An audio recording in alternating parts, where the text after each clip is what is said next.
Libro del profeta Ezequiel, capítulo 3, versículo 16. Ezequiel 3, 16.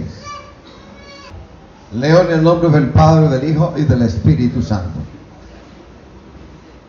Y aconteció que al cabo de los 7 días vino a mí palabra de Jehová diciendo: Hijo de hombre, yo te he puesto por atalaya a la casa de Israel. Oirás pues tú la palabra de mi boca y los amonestarás de mi parte. Cuando yo dijera al impío, de cierto morirás, y tú no le amonestares ni le hablares, para que el impío sea apercibido de su mal camino, a fin de que viva. El impío morirá por su maldad, pero su sangre demandaré de tu mano. Pero si amonestares al impío, y él no se convirtiere de su impiedad y de su mal camino, él morirá por su maldad, pero tú habrás librado tu alma. Si el justo se apartare de su justicia, e hiciere maldad, y pusiere yo tropiezo delante de él, él morirá, porque tú no le amonestaste. En su pecado morirá, y sus injusticias que había hecho no vendrán en memoria, pero su sangre demandaré de tu mano. Pero si al justo amonestares, para que no peque, y no pecare, de cierto vivirá, porque fue amonestado, y tú habrás librado tu alma. Gracias, Señor.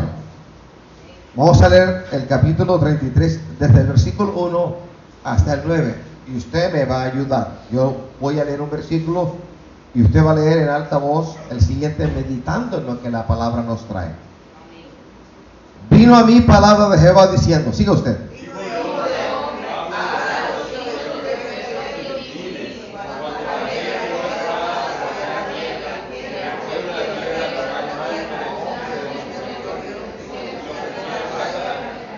Y él viene venir la espada sobre la tierra, y tocar trompeta y avisar al pueblo.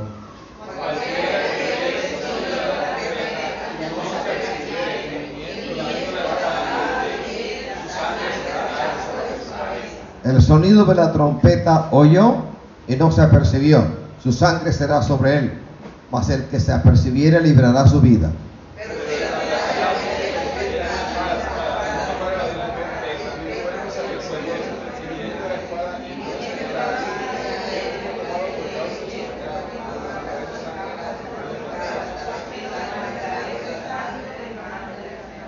A ti pues, hijo de hombre, te he puesto por atalaya a la casa de Israel, y oirás la palabra de mi boca, y los amonestarás de mi parte.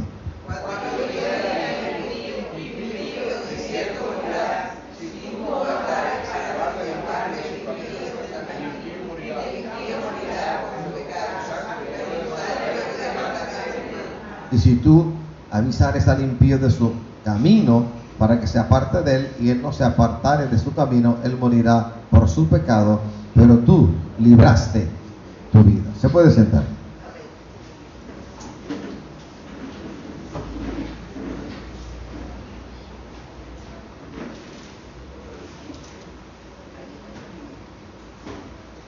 La labor del atalaya, del vigía, del vigilante, del que está en el camino, del que presta atención a la manifestación del poder de Dios, del que oye la voz del Señor buscándole, del que escucha el mensaje del Señor para su propia vida, para su familia y para la iglesia y para los demás.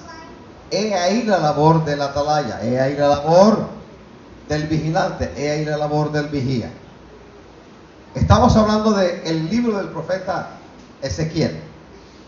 La historia del profeta Ezequiel no es nada agradable. Está llena de sinsabores. Llegó junto con 10,000 exiliados o deportados desde Judá hasta los campos de concentración en los tiempos babilónicos y luego medo-persas. Fueron colocados en campos de concentración. La idea de campos de concentración no es contemporánea, es antiquísima. Allí junto a sus coterráneos, 10,000 aproximadamente en número, ahí estuvo Ezequiel. Llegó a la edad de 25 años. 5 años después, vino a él palabra de Dios. 5 años después de su llegada, empezó verdaderamente el ministerio profético de este sacerdote profeta. Era sacerdote, era profeta. Palabra de Jehová vino a él, reitero, 5 años después de haber llegado cautivo a Babilonia. La condición de Ezequiel es especial. Con esto quiero decir, él no tenía una posición de privilegio comparado con sus coterráneos. No tenía tal estatus. Era un exiliado más. Era alguien más en un campo de concentración. Sin embargo, al Señor le plació llamarlo, escogerlo, prepararlo, ungirlo para una labor nada agradable, la de venir a la casa rebelde de Israel, gente de mente dura, conocían la palabra, pero años anteriores, décadas anteriores, siglos anteriores, se habían apartado del camino bueno que Jehová se los mostró antes. La labor de Ezequiel no iba a ser ir a un pueblo que no conocía la palabra, exactamente al revés. Sería enviado a la casa rebelde de los hijos del Señor. A veces nosotros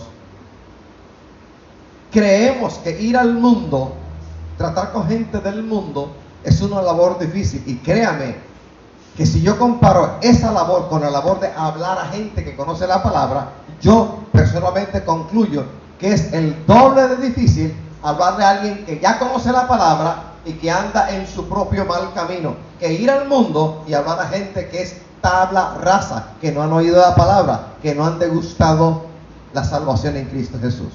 Así que la labor de Ezequiel fue terrible, difícil, ardua, severa. Iba a hablar palabra de Dios a hombres, a mujeres, a jóvenes, enseñados en la palabra del Señor desde niños, bautizados desde el 8º día de nacimiento, orgullosos de que eran el pueblo escogido, orgullosos de que a través de ángeles el Señor dio por Moisés a ellos una constitución, un manual de convivencia, la palabra revelada escrita. De eso estaban orgullosos. A ese pueblo fue dirigido Ezequiel. Profeta de Judá. Su ministerio alcanzó aproximadamente 22 años de profecía. ¿Qué dice Ezequiel 24:15? Vino a mí palabra de Jehová diciendo. Amén. Vino a mí palabra de Jehová. A partir de allí, Ezequiel recibiría revelación tras revelación,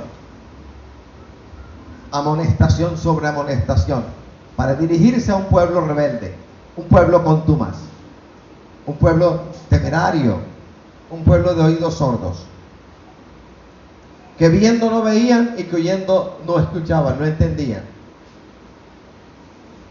Cuando el Señor lleva a Ezequiel al destierro, todavía entre los desterrados o exiliados había una falsa esperanza de un pronto retorno, regreso al terruño de ellos, a la tierra de ellos, a Jerusalén y sus alrededores. Todavía vivían en la falsa esperanza de que el Señor a lo mejor se equivocó y vinimos por error o por accidente a los campos de concentración, que pronto iremos a regresar. Esa falsa esperanza fue borrada. Desde que Nabucodonosor sitió y puso bajo sitio y cautiverio a Judá, eso fue en el año 606, cuenta la historia, hasta cuando finalmente el muro fue destruido y el templo dentro fue destruido, pasaron realmente 20 años. A la bota militar del imperio de Nabucodonosor le llevó o le tomó 20 años, un par de décadas, sitiar y destruir todo lo que ahí había. Y como costumbre antigua, lo más selecto del pueblo, lo más sano, lo más sabio, lo más dúctil, lo de buen uso, se lo llevaron cautivo a los campos de concentración. 20 años después, es decir, en el año 586, se destruyó el templo y la muralla alrededor. Esa noticia llegó pronto a los exiliados y de esta manera el Señor borró, quitó, arrancó de ellos esa falsa esperanza de que habrían de regresar pronto a su terruño, porque la mano de Jehová estaba colocada sobre ese pueblo de manera terrible. El capítulo 25 de Jeremías nos narra que en 70 años se cumpliría el exilio judío entre los ríos Tigris y Éufrates. Por lo tanto, era bien falsa y media la esperanza de ellos de un pronto retorno. Pasarían 70 largos años durante los cuales el Señor trataría con la rebeldía, el corazón contumaz de un pueblo que sí conocía la palabra, pero que sus hechos negaban la eficacia de la bendición de la palabra recibida. Durante 5 años, año 597 cuando llegaron, durante 5 años hubo un pueblo cautivo, exiliado, viviendo en cambuches, en campos de concentración, sin predicador. No había palabra de Jehová, no la hubo. Por eso cuando leemos Ezequiel 24:15, y vino a mí palabra de Jehová, a partir de allí el Señor empieza a fustigar, tratar con ese pueblo rebelde. Estoy hablando y quiero hacer énfasis porque la palabra en Ezequiel enfatiza este hecho, un pueblo rebelde. El Señor le dijo a Ezequiel: no te envío a un pueblo desconocido, o de lengua desconocida, o de lengua profunda, o lengua de tartamudos. Te envío a la casa rebelde de los hijos de Israel.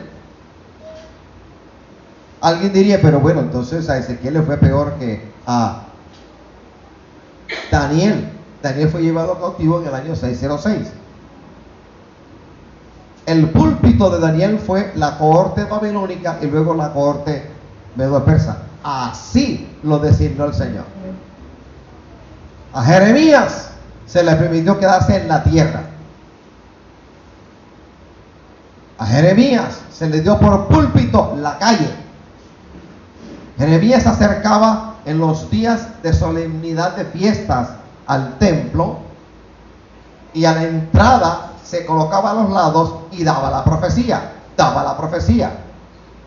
La profecía del Señor a través de Jeremías era impopular. Nadie gustaba de él. El pueblo no gustaba de Jeremías. Los sacerdotes lo detestaban. Los reyes lo rechazaban. Era un profeta antipopular o impopular o no popular. Ese fue el púlpito. ¿Y cuál fue el púlpito de Ezequiel? El campo de concentración. Colocado al lado de los demás en una posición no privilegiada, sino igual a la de los demás. Igual a la de los demás. 5 años sin palabra, el Señor preparó a Ezequiel y luego vino una experiencia bien terrible para el profeta Ezequiel. Cuando uno abre la lectura del libro del profeta Ezequiel, lo primero que aparece es que el Señor se le revela a Ezequiel. Le abrió los ojos y vio cosas que al hombre generalmente no le son dadas ver. Pasó por el sedazo de una revelación que lo transformó y quedó durante una semana tirado a la orilla de un río, casi muerto, porque lo que vio lo conmovió hasta los tuétanos literalmente. Así lo preparó para poder enfrentarse a la casa rebelde de Israel. Era un pueblo rebelde, contumaz, temerario, terco, atrancado por dentro, cerrado por fuera, pero orgullosos porque el Señor los había escogido. Y fíjate, el pueblo elegido, escogido, estaba en cautiverio. Qué lección tan práctica y profunda para cada uno de nosotros, que el Señor a quien más le da, más le demanda, a quien más le delega, más le requiere. Y si alta es la revelación que ha recibido, alto será el castigo que recibirá si te apartares de él, porque en esto nadie puede burlar a Dios, nadie puede burlar al Señor, nadie lo puede burlar. Lo que sembremos, eso segaremos. Pues bien, preparado de una manera nada agradable, Ezequiel, que era judío, que era profeta, que seguramente fue circuncidado el 8º día de nacido, que con seguridad fue educado en la Torá, necesitaba un encuentro con la gloria de Jehová para poder llevar a cabo la labor de profeta. ¿Quién podrá llevar a cabo la obra del Señor si no es preparado por el Señor? Sin revelación de Dios, sin tratamiento de Dios, el hombre está impedido para que de manera eficaz lleve a cabo el requisito del Señor, la encomienda del Señor, la mayordomía que Dios le pone sobre nosotros. Por eso el hombre tiene que pasar por el sedazo de ser legítimamente llamado por Dios, legítimamente ser tratado por Dios, legítimamente ser ungido para una labor que el Señor coloca delante de él. Si el Señor no te ha mandado a hacer algo, no lo haga, absténgase, más bien quédese en su casa orando, clamando, intercediendo. No sea temerario, no sea obtuso, no diga el Señor me mandó cuando el Señor a ti no te ha mandado. Gracias, Señor. Casa rebelde. Y también agrega, y de frente obstinada y duros de corazón.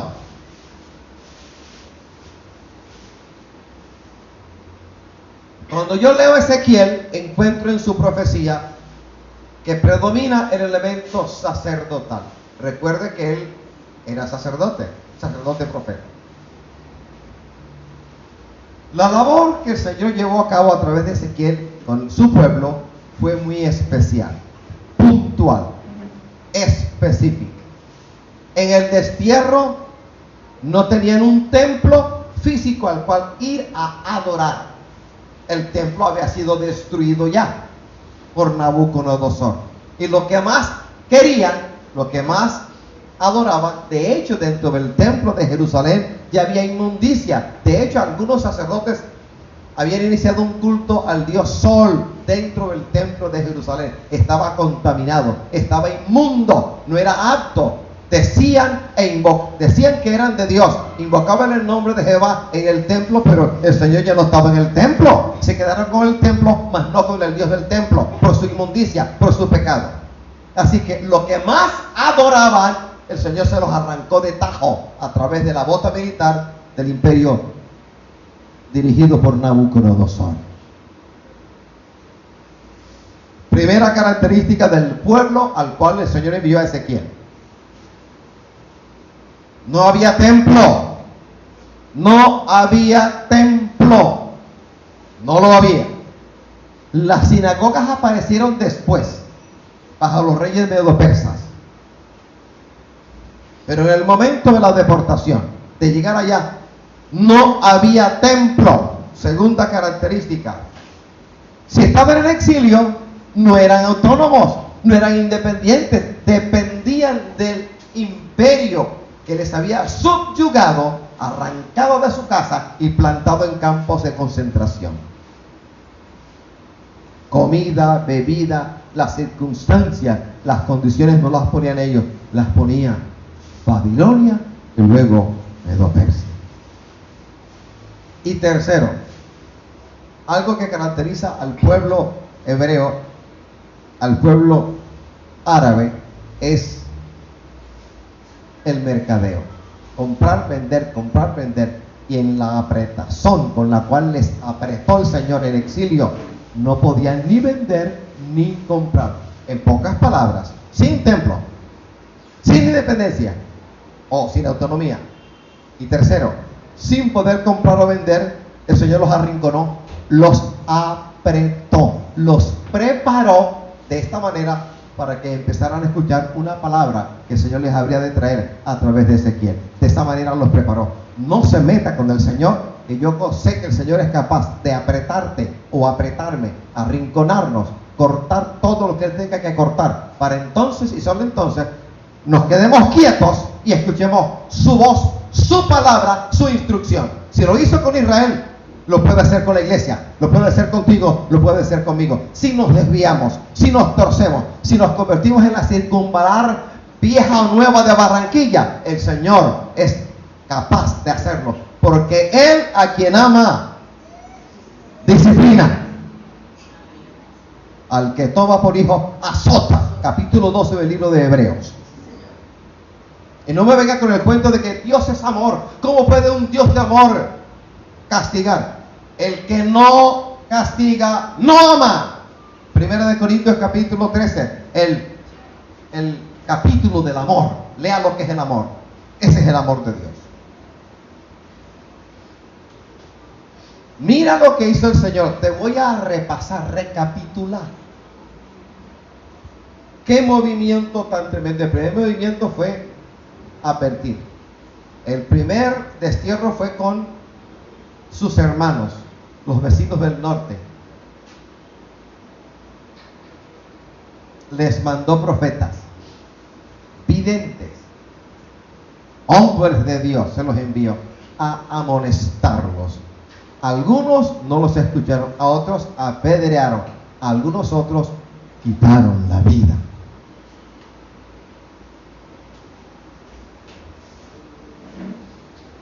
Año tras año, lustro tras lustro, década tras década, siglo tras siglo, el Señor empezó a advertir a el reino del norte, Israel, capital Samaria. No hicieron caso.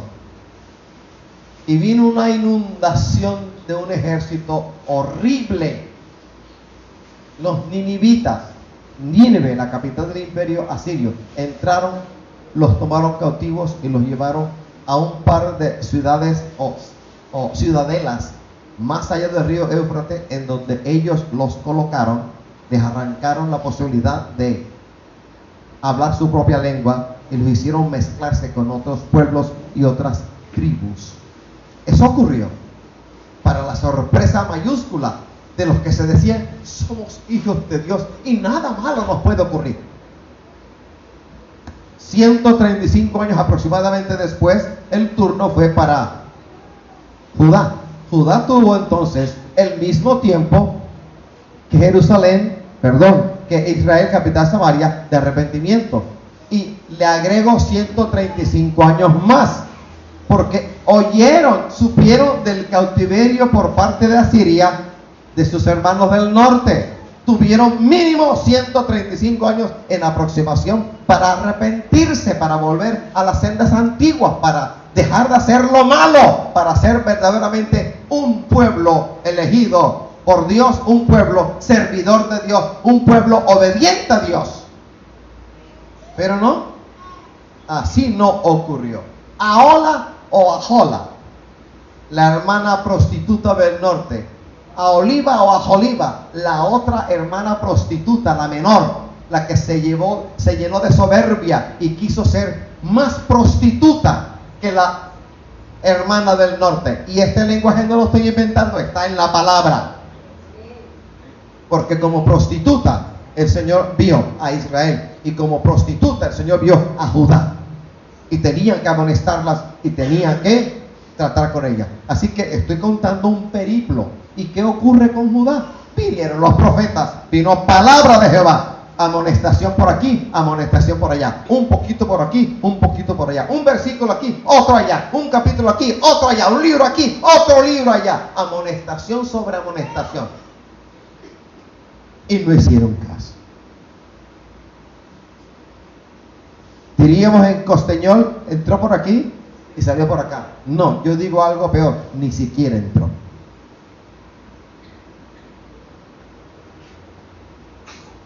Un niño de 5 años que uno le dice, apaga el televisor. ¿Qué no? Apágalo. ¿Qué no? Apágalo. Entonces uno se pone de pie y lo apaga. insiste y él no prende. Pues ya no voy a hacer lo mismo. Yo cojo una correa y le doy un correazo, no en la cabeza, no con la hebilla, tampoco en el ojo, tampoco en el oído, no. En la pantorrilla, en la batata costeña de la cual hablamos mucho, en los gemelos, en esta parte. Se lleva un par de correazos que a mí me van a doler más que él, pero es necesario para que sea corregido. Porque si oralmente, verbalmente no me hizo caso, necesita otro estímulo. Que aprenda que él no manda, a él lo mandan. Y que tú y yo aprendamos que en la casa del Señor no mandamos, nos mandan.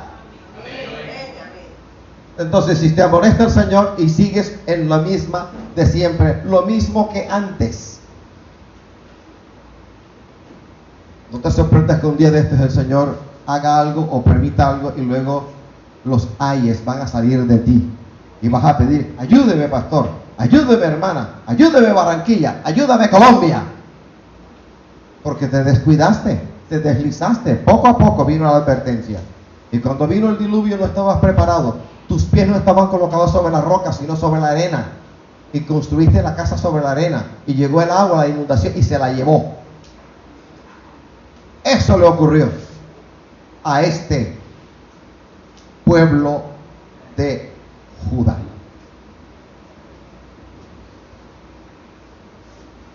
Ahora sí, vamos a Habacuc 2:1.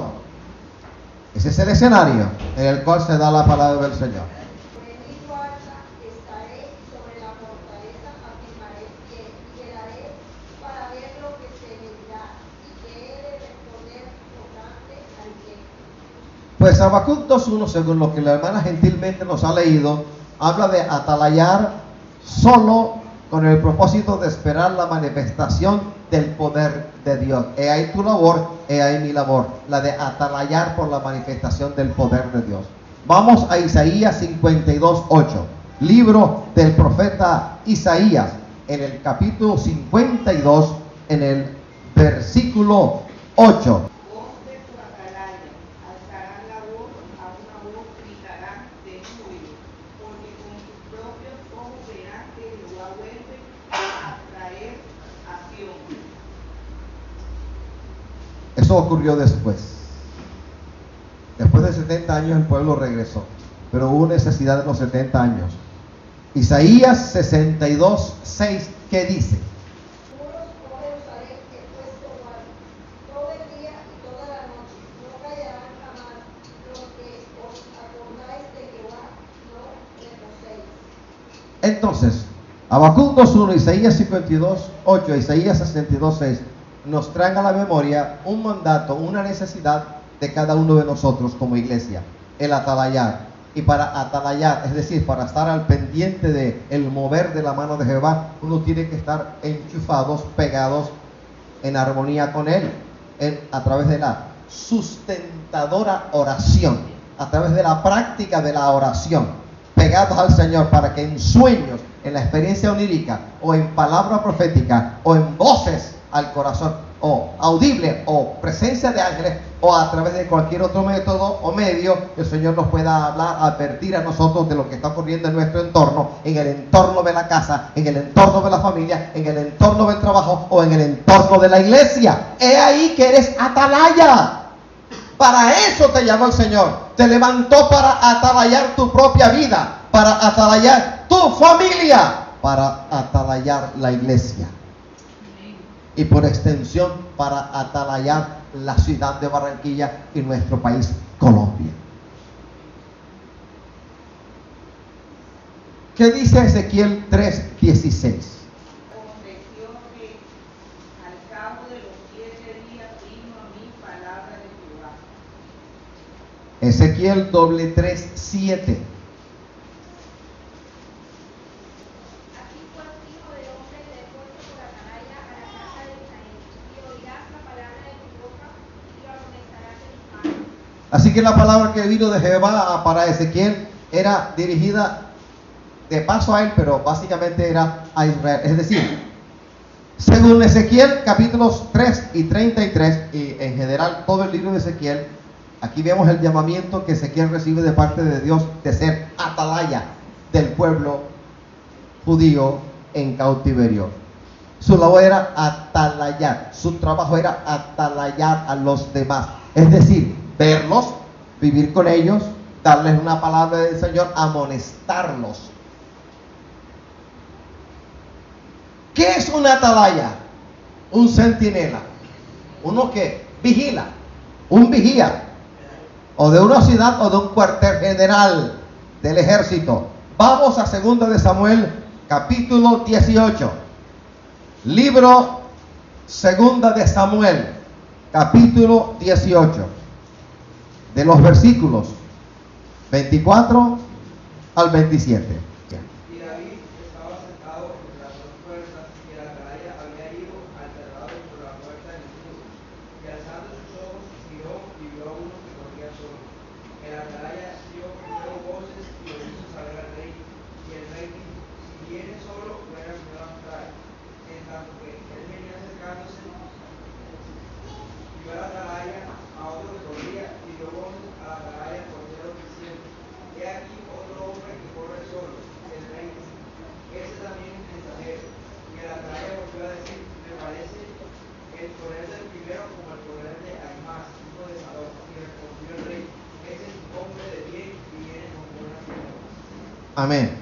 Era costumbre, no solamente entre los hebreos, el hacer construir murallas o muros de protección alrededor de la ciudad en la cual se vivía. Un ejemplo es Jerusalén, otro ejemplo es Jericó. Jericó era una ciudad amurallada. Cuando llegaba aproximadamente a las 6 de la tarde, es decir, cuando el sol empezaba a ponerse, se cerraban las puertas y nadie podía salir y nadie podía entrar. Y sobre los muros que eran realmente gruesos, parecidos en cierta manera a las murallas de Cartagena, anchos, sobre ciertas partes privilegiadas de la muralla, se levantaban unas garitas o postigos y allí se colocaban a los atalayas. La labor era: no te puedes dormir, es tu turno. Había turnos. En el turno de cada atalaya, él no podía dormirse, no podía descuidarse, no podía dedicarse a nada excepto a dar vuelta, a mirar de aquí para allá. Y cuando veía venir a alguien, gritaba al interior, hacía sonar la trompeta o gritaba hacia el interior de la ciudad: está pasando algo, viene un ejército, viene alguien corriendo, viene una persona extraña, viene una caravana. Le tocaba estar vigilando, y cuando se presentaba algo extraordinario, tenía que dar la voz al interior de la ciudad que estaba atalayando. El Nuevo Testamento también a nosotros nos llama la atención poderosamente sobre la actitud nuestra de estar atalayando. ¿Cómo puedo yo ser atalaya del Señor si yo no oro, si yo no clamo, si mi coinonía, amistad, comunión con el Señor es horrible, mediocre, pobre o inexistente? Se debo estar metido con el Señor de tal manera en la sosegada y profunda oración para que de una u otra manera el Señor me vaya advirtiendo. Y el Señor sí advierte cuántas revelaciones con respecto a mí, a mi familia y a la iglesia no he recibido yo estando dormido. En la experiencia onírica, a través de ella el Señor se revela a uno, le muestra de dónde viene el ataque, cómo viene el ataque, le enseña a uno tantas cosas a través de la palabra de ciencia o palabra de sabiduría, palabra profética. El Señor le advierte a uno del enemigo que ha de venir, en visión de día, en visión de noche, en visión menor, en visión mayor, en éxtasis, en voces audibles, en voces en el corazón, en presentación de ángeles y demás. El Señor a uno sí se le revela, sí le muestra y sí advierte. Amén. Si uno tiene que ser atalaya. Si dejó de ser atalaya por el pecado, por la grosería del pecado, por la grosería de la indolencia, por la grosería de me ocupo de lo mío y los demás problema de ellos, por esa grosería uno puede dejar de ser atalaya y el enemigo puede venir secretamente o abiertamente sin que nosotros nos demos cuenta. Gregoreo es la palabra en griego bíblico. Vigilar, vigilar. ¿Cuál es el uso de gregoreo? Verbo griego que significa o se traduce vigilar. Vamos al primer mensaje, al primer uso, al primer ejemplo. Vamos a Mateo 24, 43. Eso se lo voy a leer para ir un poquito rápido. Aquí gregoreo, en las citas de Mateo 24, 43, se usa en el sentido de mantenerse despierto. Pero sabe de esto, que si el padre de familia supiese a qué hora el ladrón había de venir, velaría y no dejaría minar su casa. La advertencia de Mateo 24, 43, ¿sabes cuál es? La venida del Señor, el rapto de la iglesia. Vigilante a eso que está ocurriendo en mi entorno, qué ocurre en esta tierra, qué ocurre en mi continente, qué ocurre en mi patria, qué ocurre en mi ciudad, qué ocurre en mi entorno. Segundo uso del verbo gregoreo, que significa vigilar. Apocalipsis 3, 2. Empieza diciendo, sé vigilante. Sé vigilante. Es decir, una actitud de alerta espiritual a ver qué está ocurriendo en el mundo espiritual. El mundo espiritual es más complejo. El número que usted quiera, más complejo que el mundo físico en el cual estamos inmersos. Gracias, Señor. Otro uso de gregoreo lo tenemos en Hechos 20:31. Hechos 20:31 dice: por tanto, velad, acordándoos que por 3 años, de noche y de día, no he cesado de amonestar con lágrimas a cada uno.